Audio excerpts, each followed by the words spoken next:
Where your treasure is, there will your heart be also. God has given us unlimited treasures in His Word. Every time we open it, we can discover a new treasure or admire an old one. What will we find today? Here's Carla Early with Treasure Hunt in the Word.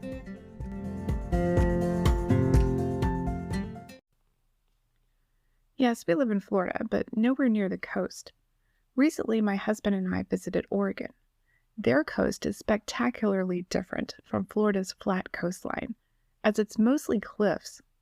I've always wondered why people would build a house on the Florida coast where it could get flattened by a hurricane. In Oregon, people build houses precariously on the side of the cliffs for a beautiful view instead of a backyard. They can be well above the tsunami line and still be in trouble because of erosion. We met a local on the beach who pointed out different cliffs and other formations which had collapsed recently.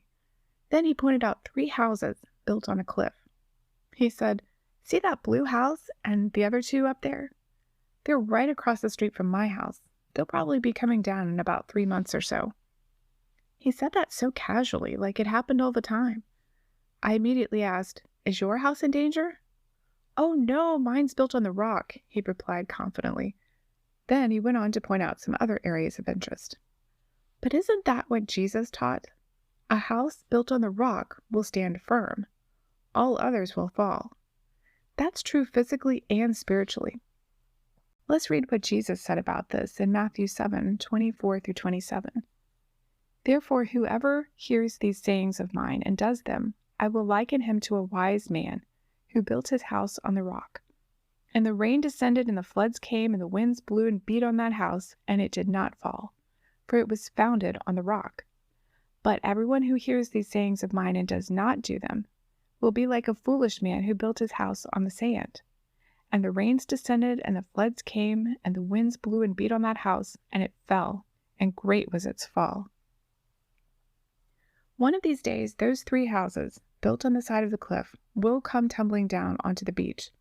And suddenly, our friend whose house is built on the rock will have an awesome ocean view.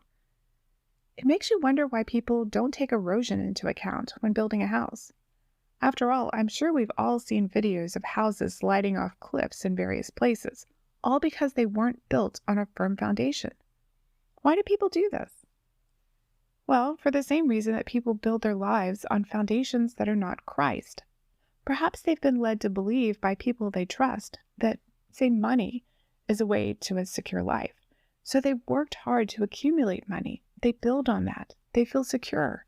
But when the rain and waves of a stock market crash or a recession come along, their whole house can come crumbling down in a moment.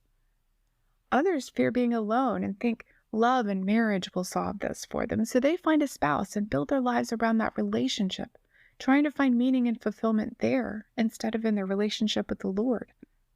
But what happens when sickness, death, or even an affair disrupts that relationship?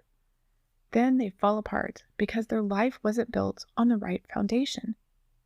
As Paul said, no other foundation can anyone lay than that which is laid, which is Christ Jesus. Yet there are so many other inferior foundations to build on.